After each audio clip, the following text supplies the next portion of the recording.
Hello and welcome along to day 2 of our lunchtime series in November, where we are looking at mobile phones.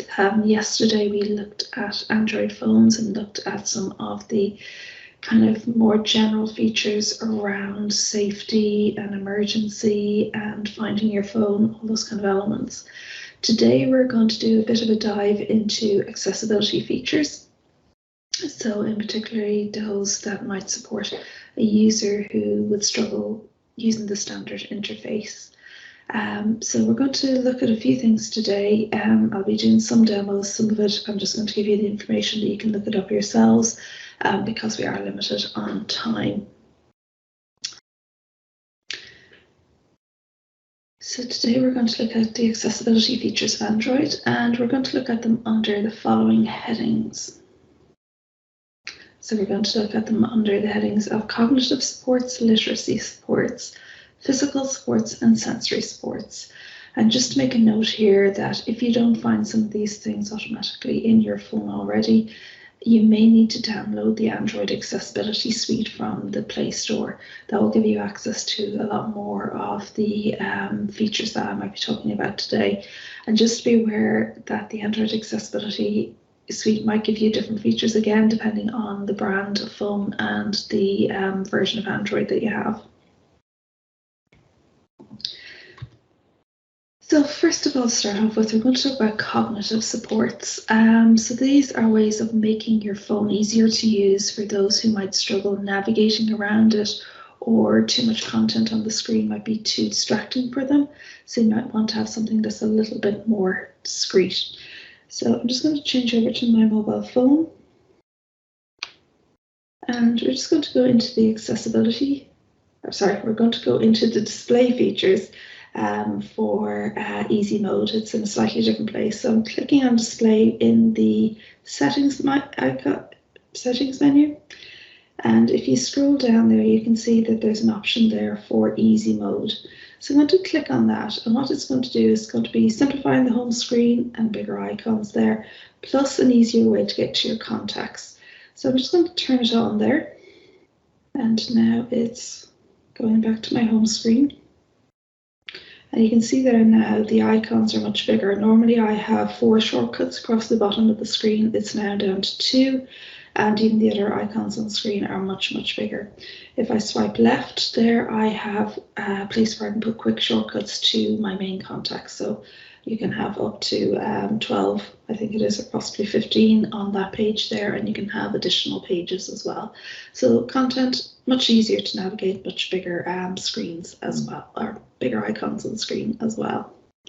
If somebody needs a little bit more than that, there is also the option of using what we call big launchers. Now these are downloadable apps. You'll find these in the App Store. And what they do is they sit on your screen. So you don't actually see your normal Android screen. These will kind of be an overlay on it. And the idea behind these is that, again, it'll make things easier to navigate for people who might struggle with too much content on screen or navigating through numerous menus to get to where they want to be. So the idea being that, again, you've got very clear icons there, very iconic ones as well, very easy to interpret what they are, and designed for the older aging population, but can be very good also for people who need that extra bit of support. But also the larger icons actually make this an option for people who might struggle with fine motor control as well, using a big launcher like this. So the one on screen there is actually Big Launcher, but there's other ones mentioned there that you can kind of go and look at those and see what you think of those. Another thing I want to talk about is action blocks, and these are a fantastic feature that have been out a couple of years now at this stage, but maybe don't quite have the traction that I thought they would have, to be quite honest with you. Basically, you can customize buttons on your home screen to do a variety of tasks. So that could be simply making a phone call for you, so you can put in an icon to, for example, you can see it there on screen, call a car that will take you to the doctor. It can do a couple of things at once. So for example, call my daughter there. That one actually looks at opening WhatsApp and sending a WhatsApp video call to the person's daughter. Lots of other things you can do with it as well. So again, just going back and sharing my screen on my phone. And just to show you, I have some action blocks set up here already. So you can kind of see there, they can be of all different sizes as well. So the one in the top left is a 1x1 block. And if I want to resize that, I simply press on it. You can see now I've got 4 dots around it, so I can make it into a larger icon if I want to. It's using the Google Android Assistant to carry out these tasks. So basically it's talking to Google, your Hey Google or your OK Google, to carry out these tasks for you. So just to give you an idea a little bit more about how these are set up, you can easily create an action block. You can give it a common task, as you can see there at the top, like make a phone call, video call, send a text. So you might have template text in there, say send text that I'm running 10 minutes late to mom, or whatever the case may be. You can also get it to do things like play videos or play music through YouTube, for example. And if you click on any of these, for example, I want to click on play music here, it's kind of giving you a template phrase to use. So you can go in there and you can swap out the Beatles maybe for a different band or a different singer if that's what the person wants. You can also see there that it is giving some feedback as well to the person so they know that they've activated it. So for example, it could be speaking the action out loud or vibrating the phone. You also can very nicely use action blocks to kind of create a simple AAC system. So here at the bottom, you can see it's saying, say something out loud for me. So it could be a simple message that, hello, my name is, or it could be much more complex language in there. It's usually whole message buttons because of screen size and things like that. So we would normally put a whole phrase rather than using it as a system where you build sentences. But you'll also notice there that it is using PCS symbols. So for example, if I want to go into a custom one here, and I might put in, I need the bathroom. I can check the sound of it there. I can click next. So I'm just going to skip the test. I can go to my images, and here it's actually giving you options about which image library you want to use. You can use something from your photographs. You can use your camera to take something that's in front of you at that particular moment in time. You can also use PCS symbols, which are the symbols that are often used for communication systems. So for example, if I go in here and I look for the symbol for bathroom, I'm going to pick the picture of the toilet there. That's coming across, and I can give my message a label as well. So I might not want to put in, I need to use the bathroom, or I want to go to the bathroom there. I might simply just put in bathroom as being the label. And you can save your action block. You can then go and place that on your home screen. I'm not going to do that here because that takes a second or two to do, but hopefully I'll give you an idea of how this might work. So action blocks, as I say, fairly new, been around for a couple of years, but don't have the traction I thought they would. By the way, they can also be switch scannable as well. So if you've got somebody using switches, they can use a switch to activate those as well. And you can also use your voice as well. Call my daughter rather than opening your WhatsApp and things like that as well. Just then, very briefly, going to turn to some literacy supports. Again, these could bridge those people who have cognitive difficulties and don't have literacy skills as a result of that, or people who have specific literacy difficulties like dyslexia, English as a second language, those kind of things. I'm going to talk about 2 options in particular here. I'm going to talk about select to speak and also speech to text. So select to speak is taking the text on your screen and speaking it out loud so it's accessible. And the other way is about maybe composing text with your voice using voice recognition. So again, just going to go back to my phone. Bear with me. So you'll see here on screen, I've got some of my accessibility shortcuts already kind of in a quick access area. At the bottom right of the screen, there's a little picture of a man there, and I've got some of my quick shortcuts here. Again, go back to your settings and use the search icon at the top right if you're looking for these for the first time, and I'll show you how to put them into this afterwards. So I'm simply selecting Select to Speak there. I select my text. On Tuesday, the 31st of October, Irish architect Shane de Blackham received the 2023 Royal Academy of Arts Architecture Prize in London. So it's reading it aloud there for me. I can also go in, if I extend out that toolbar, and do things like reading in the background, read text on images and a few other bits and pieces in there, as well as on the text to speech. I can choose which engine and voice and language and the speech rate that I want to use as well. So a really handy little one to have in there, and we'll read aloud text quite easily by simply just pressing on your screen, selecting the area that you want read aloud.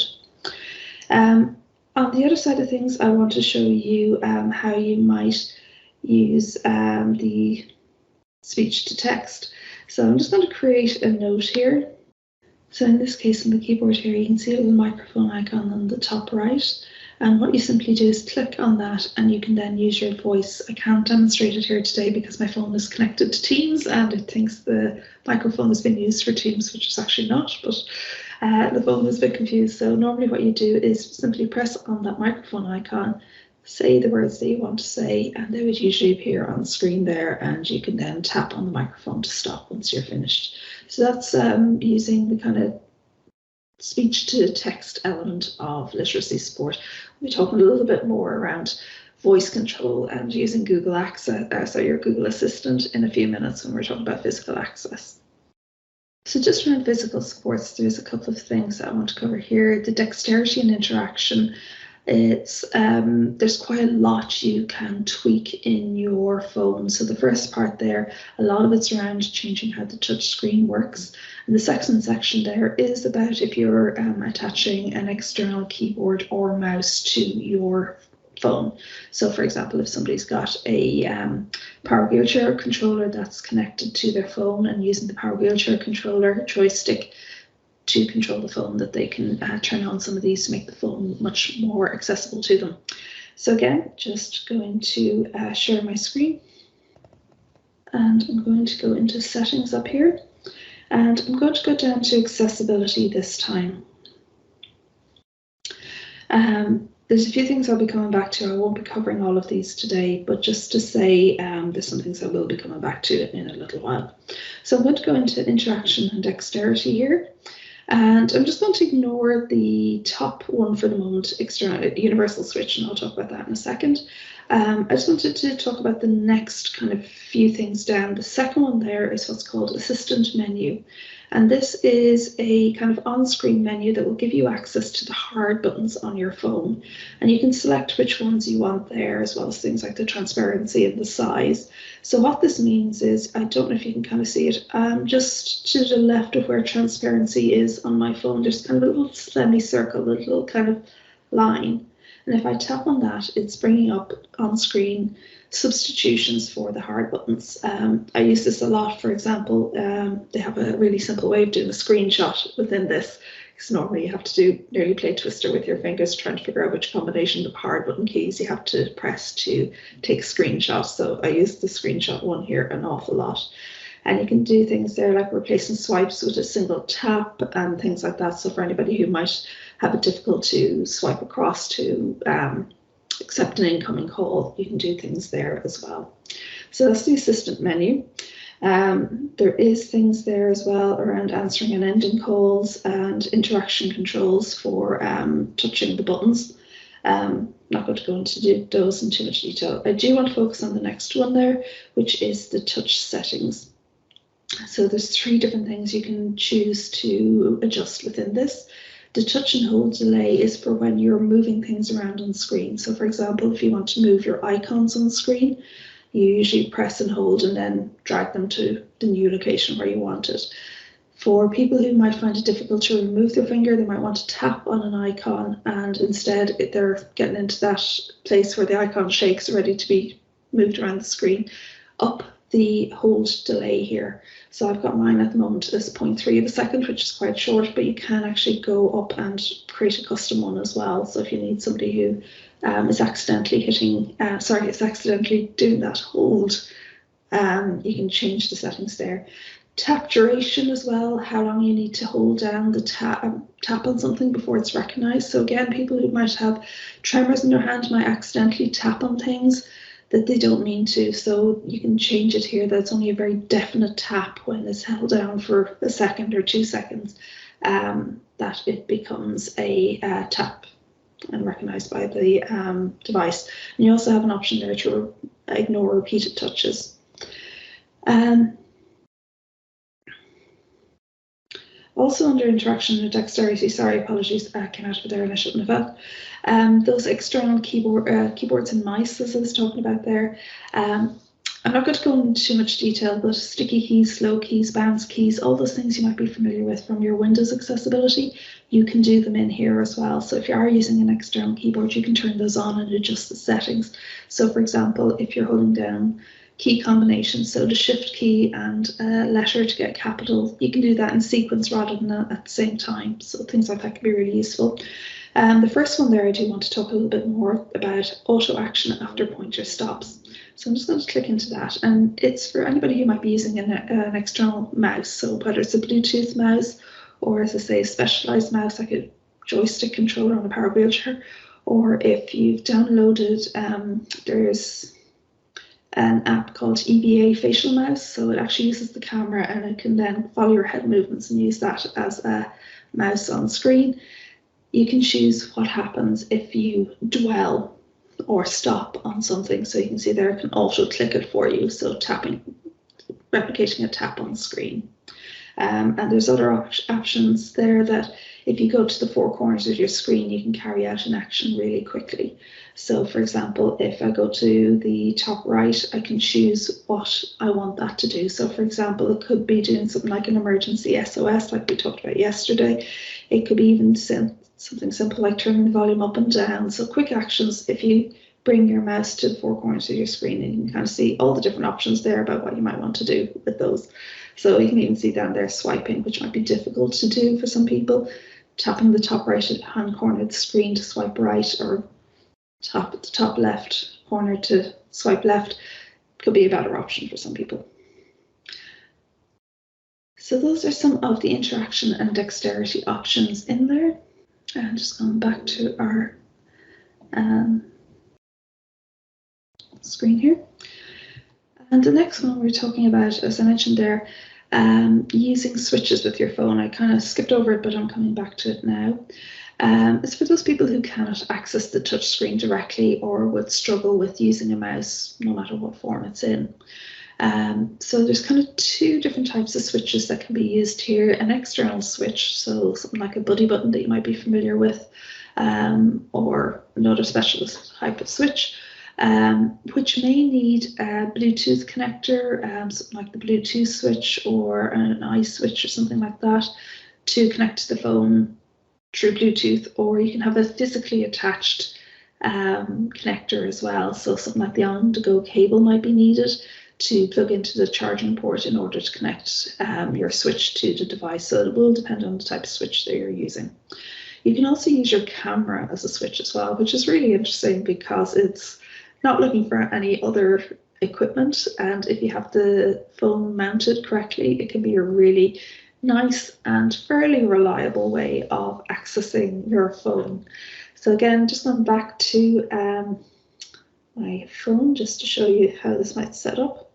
So again, going back into settings, going back into accessibility, going back into interaction and dexterity, and the top one there is that universal switch. So as you can see there is a few different options you can do. So for example, the switches down here, which is kind of the 3rd block, if you add a switch there, it'll ask you, do you want to use an external switch or use the camera? And the camera can actually do things like figuring out which way your head's turning. So you could have 2 switch axis, 2 switch actions, there. So for example, you're turning your head to the right might be to go to the next item, and then turning your head left might be select that item. You can use your blink as well, so blinking your eyes for 2 seconds can be recognized as a switch, opening your mouth. So depending on what ability the person has to control their face and head, you could map some of these actions across to switches or switch actions. I'm going to try this. Doesn't always work for me, but we'll see how we get on. There's a tutorial there as well and quick setups and things like that. So yeah, we'll try this out now. So I'm going to turn it on. It will ask to turn off certain other features on your phone while doing this. So for example, I've got magnification and my assistant menu available to me. So I was going to turn those off. So you'll notice that little half moon that was in the corner of my screen is now gone. So it should start scanning the different icons on screen for me. Should, been the operative word. Okay. Tap. Edge panels. Edge panels. So you can see there it's now starting to go around my screen for me. When it gets to what I want, I simply move my head up and then it gives me an action menu about what I want to do here. So in most cases it will be either tap or going back to your home screen. Left page, edge panels. So a little quick demo there, so I'm not going to spend too much more time on it given the time constraints here today, but just to be aware that it's in there. It can work really well with a little bit of time and effort setting it up. So just turning that off. Voice access then, it's this is something you do need to download from the accessibility suite to work with, that app I was talking about back at the beginning, and it works in conjunction with your speech assistant. So the idea behind it that you use Hey Google to turn it on, and where Hey Google will give you a certain amount of control, voice access will pretty much give you the ability to navigate in your control by voice alone, so you don't need to actually touch your screen. To activate kind of small areas on screen or tricky areas that don't have a clear label, you can do things like, say, show labels or show numbers and use that then to access that content on screen. And it also has what we call smart commands in there, where they can combine a few actions together. So you can see an example there, send a message to John on WhatsApp saying I'll be late. So rather than going to your WhatsApp, opening that, navigating to John, opening his history or to get into the chat area and then typing in the message, I'll be late, and pressing send, which is quite a good few steps. It's allowing you to do it as a smart command and doing it all in one go. And just to give you an example of this,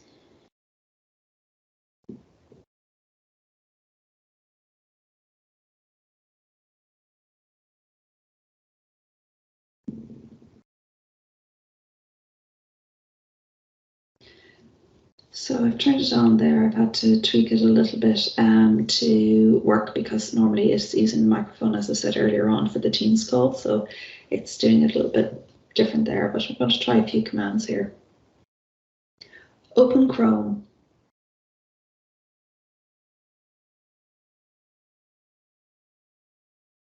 Scroll down. Scroll down. Scroll up.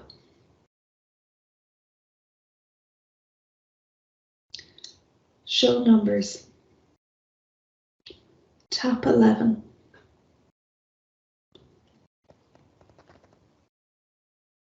Tap 26.